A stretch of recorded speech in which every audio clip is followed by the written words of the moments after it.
Page number 186 187 यहाँ पर तीसरा अध्याय तीसरा स्कंद खत्म हो रहा और चौथा स्कंद स्टार्ट हो रहा। तो यहाँ पर तीसरा स्कंद है, खत्म होने वाला, लास्ट पेज है।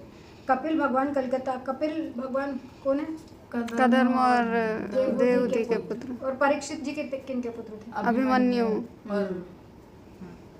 कपिल भगवान कलकत्ता के समीप संगम तीर्थ पर आए। आज भी उनके वहाँ दर्शन होते हैं। समुद्र ने कपिल नारायण का स्वागत किया। माता देवहूति सरस्वती के किनारे जा विराजी, स्नान करती हैं, ध्यान करती हैं, अतः मन की शुद्धि होती है। मन को नारायण का चिंतन करते करते मुक्ति मिल गई। उन्हें सिद्धि मिलने के कारण उस गांव का नाम सिद्धपुर पड़ा। देवहूति के उद्धार के कारण उसका दूसरा नाम मात्र गया भी पड़ गया। इस कपिल गीता को सुनने से श्रोता वक्ताओं के अनेक पाप नष्ट हो जाते हैं।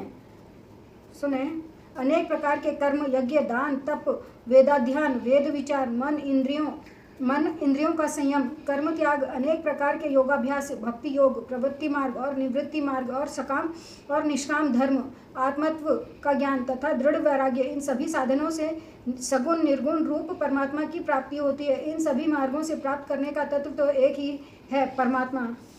तीसरा स्कंद समाप्त हो गया। हरे राम राम राम हरे हरे, हरे कृष्ण कृष्ण कृष्ण हरे।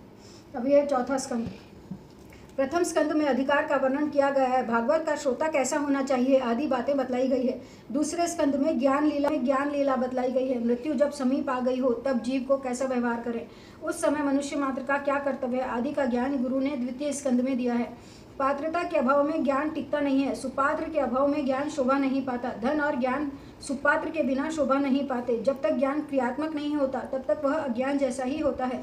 बहुत जानने की अपेक्षा तो जितना जान लिया है उससे जीवन में उतारने का प्रयत्न करें। जब तक ज्ञान मतलब अपन इंटेलिजेंट है मगर अपन कर रहे कुछ भी नहीं तो वो फिर अज्ञान जैसा ही है। अपन इंटेलिजेंट होना नहीं होना वेस्ट ही है ना।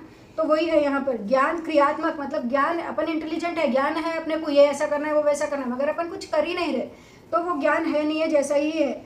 बहुत ज़्यादा जानने के लिए उत्सुक नहीं रहना। जितना जान लिया उस पर ही उसको जीवन में उतारने का प्रयत्न करना चाहिए। ज्ञान जब तक क्रियात्मक न बन जाए तब तक उसकी कोई कीमत नहीं होती। जब ज्ञान क्रियात्मक होता है तभी वह शांति देता है। ज्ञान को शब्द रूप ही मत रहने दो, उसे क्रियात्मक बनाओ। समझ में आया? यही बोल रहे हैं यहाँ पर, क्रियात्मक बनाओ। विचार करने पर ज्ञान होता है कि ज्ञान का अंत न कभी हुआ है और न कभी होने वाला ही है, परंतु ज्ञान जब क्रियात्मक बनता है तभी शांति मिलती है। गुरु के द्वारा दिए गए ज्ञान को क्रिया में और जीवन में किस प्रकार उतारना चाहिए यह बात तीसरे स्कंद में बताई गई है। ज्ञान और क्रिया का मधुर मिलन कैसे करना चाहिए यह बात तीसरे स्कंद में बताई गई है।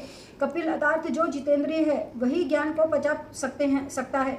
विलासी जन ज्ञान का अनुभव नहीं कर सकते। वेदांत ज्ञान का अधिकार सबको नहीं है। वेद ज्ञान का अधिकार विरक्त को ही है। वेद का संहिता भाग मंत्र रूप है। ब्राह्मण संहिता का भाष्य है। अरण्यक में उपनिषद आते हैं। अत्यंत सात्विक जीवन बिताने वाले ऋषि जो चिंतन करते हैं वह उपनिषद है, वही वेदांत है। देव का अंत ही वेदांत है। अंत का अर्थ समाप्ति। वेद की समाप्ति उपनिषद है। वैराग्य और संयम के अभाव में ज्ञान पचता नहीं है। उस ज्ञान को जीवन में उतार कर भक्ति में जीवन बिताने वाले जन बहुत ही विरले हैं। विरले बोले तो बहुत ही कम है। ज्ञान प्राप्त करना हो तो सरस्वती के किनारे रहना पड़ेगा, कदर्म होना पड़ेगा। आप कदर्म बनोगे तो आपकी बुद्धि देवहूति बनेगी। मालूम है ना, कपिल जी इनके ही पुत्र है, कदर्म और देवहूति के।